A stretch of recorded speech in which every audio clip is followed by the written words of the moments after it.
دا په زرهاو په چتو په کمرو په روډ او شاوخوا ناست خلک هر سړي ته خپل خپل پزی د زړه له تله سور سلام پېښوم ستاسو په حاضري باندې. ګرانو وطنوالو، بنیادي څلور پنځه مسلې چې په حیثیت کام نن موږ درته سره غونډ سویو غږا ورباندې کوو، دا اورېدل غواړي، په دې ځان پوه کول غواړي او د کام د یو ښه سباون په خاطر د دا ستونزو څخه د خلاصون دپاره د یو لوی ورورولۍ، د یو لوی پښتونولۍ، د یو لوی افغانیت لاره خپلول غواړي. ګرانو وطنوالو، چې دا زموږ پر وطن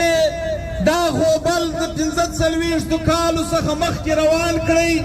د غزاو، د فسادو، د جهادو، د مجاهدو، د طالبو، د انتیا پسندو، د دهشتګردو، د القاعدهو، د فلاناو د ډنګرا په نامه زموږ کور یې هلته راوران ویجاړې کوي، زموږ خلک یې راغوښتل، په غاړه کې به یې هرونه وراچول، ولته غازي یې، ته مجاهد یې، ته په ننګ مین یې، ته د میرویس لمسی یې، ته د احمدشاه لمسی یې، ته د غوري سره تعلق لرې، ته د غزنوي سره تعلق لرې. پر خپلو مزایلو یې زموږ د سترو فاتحینو نمونه ورته ایښول چې زموږ کام یې په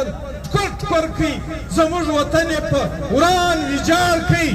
۴۵ کاله بعد چې ځان یې په هر قسم حسله، په هر قسم ایټم بمانو، په هر قسم فوجي قوتونو زموږ په وینو مضبوطه کوي، نن ۴۵ کاله بعد پر دې خبره کوي، وایي ته کډوالې، زما د وطن امن ستا د لاسه خراب دی، زما د وطن دهشتګردي ستا د لاسه پېښه ده، زما د وطن بدامني ستا د لاسه پېښه ده. دا چا په تاریخ کې د خپل کرایهدار سره هم نه دي کړي چې د 5 ورځو په نوټس ورته ووایي چې ستا د ۴۵ کالو توکړې خوله چې ده دا معنا نه لري، ستا زموږ دپاره هغه غذاوي و، هغه درپدرۍ و، هغه ورانېدل چې د دوی دپاره سوي ول دا معنا نه لري. وایي ستا یې کډه په شا، په مخه دې شه، که نه ځې نو هم دې زنانه جیل ته رسوم، هم دې بچي جیلونو ته رسوم، هم تا په جیل کې اچوم. او دا لا پر برسېره چې ستا پر جایداد یې نظر دی، ستا پر بزنس یې نظر دی، ستا پر هر څه یې نظر اچولی دی.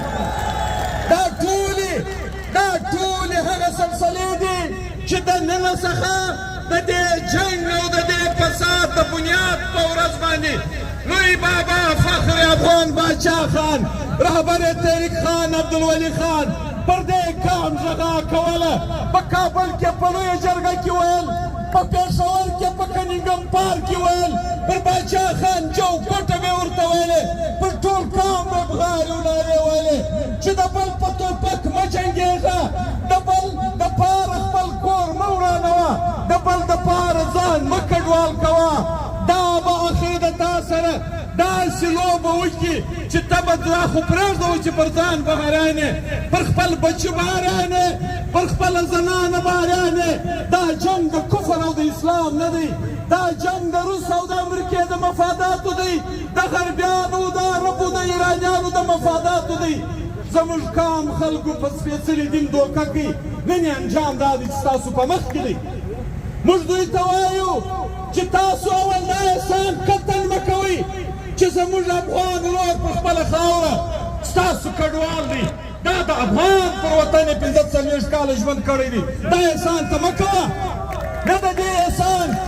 نه د دې احسان اجازت موږ چاته ورکوو. دویمه خبره ده،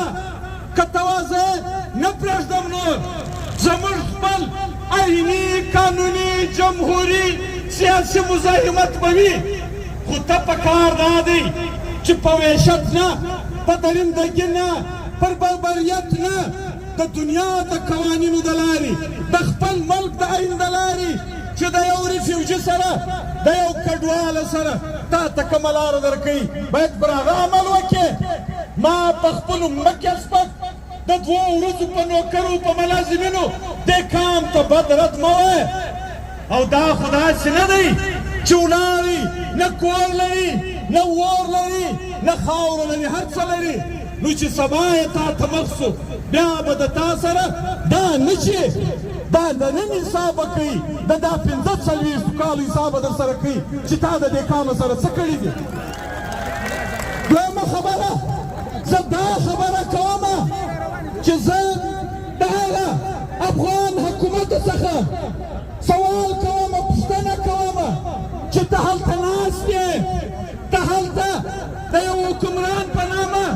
ژوند کوې نو زه د تا پوښتنه کوم چې ګرانه ته که په زور یې ته که په زبردستي یې ته که د دین په نامه یې ته که د مذهب په نامه یې ته که په هر نامه یې نو ته په خپل افغان ولې خوا نه بدې ته په خپل ورور ولې خوا نه بدې که ته وایې چې زه په زور راغلم زه په زبردستي راغلم ته چې په هر شکل راغلی ستا عمل نن دا ثابتوي چې ته د اسلام آباد هلته مسلط شوی ته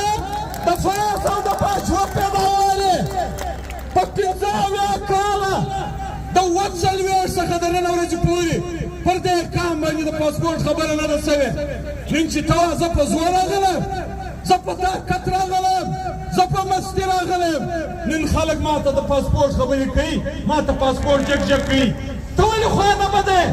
ته ولې په خپله زنانه ته ولې په خپله خور ته ولې په خپل ورور خوا نه بدې ته باید پر دې غږا وکړې پر دنیاوالو غږا وکړې ګرانو وطنوالو څپه او سپینه خبره ورته کړو ته به زورور یې تا 45 کاله زه درته هغه وایستلم ستا سره به قوت وي ستا سره به طاقت وي خو ستا دا خبرې ستا دا فیصلې چې زموږ په وجود کې ښایي د چا پلار یې پر موږ ولاکه مسلطه کړي یا یې په موږ ومني. دویمه خبره چې زموږ دا د نن پرلط دی چې پر فلسطین کومه سلسله روانه ده کم جاهلیت روان دی نو نن دنیاوالو ته وایو نن سعودي ته وایو نن عربو ته وایو نن افغانستان ته وایو نن د دې اټم بم مالک ته وایو چې ولې پر دې خوندو خوا نه بدی ولې په دې ماشومانو خوا نه بدی په افغانستان کې چې د دود سر نه پورته شوی څوک توپک ورازغلوي څوک باروت ورازغلوي څوک برتۍ ورته کوي او چې په فلسطین کې کیسه روانه ده د یهودي سره روانه ده د غیر مسلم سره روانه ده د ظلم په ضد روانه ده دوی ټول خاموش دي ټول خوابه دي مذمت کوي پر دې خبره نه کوي چې اوس به لکه پر افغانستان چې به یې لښکرکشي کولې چې راځئ د عربو یو سرحد نه منو یو لاین یې نه منو پر فلسطین ورځو د یهودیانو خلاف د اعلان جهاد کوو یو مولوي صاحب د جهاد اعلان نشي کولی په کابل کې ناست وزیر داخله هم وایي وایي چونکې و ماته د دنیا قانون اجازت نه راکوي چې زه ولاړ شم د یهودي خلاف د فلسطین په څنګ ودرېږم جنګ وکړم نو پر کابل پر سواتو په دې وطن کې تا ته دا اجازت چا درکړی دی مولانا صاحب د سوات په جلسه کې اعلانونه کول ګل مبارک اوسه کابل فتح سو نو پر فلسطین ورسه دا خودکشه بمبار چې پر افغان ملت دې استعمال کړ پر پښتون ملت دې استعمال کړ زموږ پر سیاسي کارکنانو دې استعمال کړ زموږ پر خویندو دې استعمال کړ زموږ په مسجدانو کې دې استعمال کړ د دې ریاست په ایما باندې نو خو ساته یو جنګ وکړ و هغې ته ودرېږه. ګرانو وطنوالو موږ وایو چې په دې ملک کې باید معیار وي پرون د یو پنجابي نواز شریف دپاره په کروڑونو په اربونو خلکو پیسې خرڅولې د ده د جلوس د کامیابۍ دپاره د ده د جلسې د کامیابۍ دپاره دا ټولې خبرې هېرې وې چې د دې مخکې په پارلیمنټ کې خواجه صاحب څه ویل په خپله پر فیض پر باجوه نواز شریف څه ویل یا د ده ملګرو څه ویل او یا په نن حالت کې پي ټي آی څه وایي داسې شعار داسې بیانیه چې د پښتون افغان ملت د څپو پورته سوی وای نن به په سوونو شهیدان وای نن به په سوونو لاپته وای تاسو وکتل چې 19 مۍ زموږ دپاره د 73 در بنګال کمه نه ده یو څوک یې د یو منټ دپاره ظهیر نه کوي ټولې جیلونو ته ورسول هلته ډرای کلینینګ کوي بېرته یې راباسي او یا داسې چې څوک یې د جدي او د مدینې مېلمانه کړي ول د لندن او د دوبۍ مېلمانه کړي ول ټول یې صفا کلن یې راوستل زموږ پر وطن یې غشو کړي دي او بیا صاحب ډېر په افسوس ویلی و زما د تګ بعد زما د 80 کالو کور ودانه زما د 90 کالو مور وفات شوې ده زه به څنګه ورځم میا صاحب ته راسه دا ټول ملت ته پوښتنه وکړه د دوی د خوندو حال معلوم کړه د دوی د بچیو حال معلوم کړه د هرې پور د جیل و مخته د پښتون سیاسي کارکنانو د باچا خان د ملګرو هیجرې جوړې شوې ته د 80 کاله په مور ته د 80 کاله په کور ودان چې په خدایي مرګي په خپله مریضي وفات شوي دي تا ته دومره ګرانه ده او زما د وطن پر دې ټولو خبرو دي هېڅ پام دننه پورې نه دی کړی چې کابله سره څه وسو پېښوره سره څه وسو کوټې سره څه وسو یا ستا په لمن کې په لاهور او په پنجاب کې زما د وطن د خلکو سره څه کېږي اخرنۍ خبره نن د دې جلسې د مخنیوي دپاره ډېر سازشونه وسول ډېر رکاوټونه جوړ شول زموږ ملګرو ته دمکۍ ورکول شولې چې تاسو انټسټیټ یاست پرون ډیپټي کمشنر کاغذ جاري کوي چې زه انوسي نه ورکوم نو ستا انوسي یې نه صحیح ستا د بادارانو حکومت پر تا په خپل ځای صحیح نو ستا پلار دا جلسه بنده کړله تا د دې جلسې نه راوګرځول او ته نصر الله خان زیري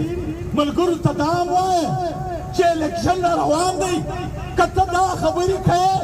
ته دا جلسې کوې ته دا بیانیه کوې نو تا ته به سیټان بیا څوک درکوي لعنت دي دا ستا په سیټانو چې ته یې دربې شې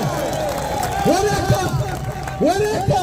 په هر نامه چې د قام پرسته لارې خلکو ته ورکوې د مذهب پرسته لارې خلکو ته ورکوې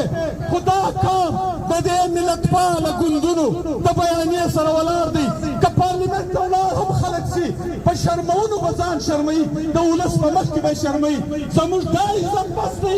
زموږ دا ورورولي بس ده زموږ دا پښتونولي بس ده زموږ دا اعتماد بس دی زموږ دا بروسه بس ده چې د کان د مړه سره ستا دا په زرونو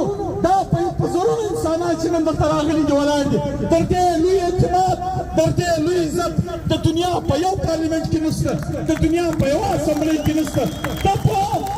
په ستا د سبا تیار کړي د میدان آسان په پارلیمنټ یې په هر څه چې شی جوړ کړې تا او د دوی مبارک خو د دې کام د دې بیانیې سره د دې ورورولۍ سره به موږ ټول ولاړ یو تر اخره پورې به ولاړ یو چې هره پېښه کېږي دا به زموږ دپاره افتخار وي عزت به وي وقار به وي ډېره مننه د ټولو راغلو ګوندونو د کارکونانو د ټولو ښاروالو د ټولو مشرانو د میډیا د ټولو ملګرو د هره کونجه هر ملګری چې راغلی دي کور مو ودان یو جهان مننه په ننګ شاد شئ په وفا شاد شئ په پښتو او په افغانیت شاد شئ ډېره مننه خوشحاله اوسئ آباد اوسئ ملګرو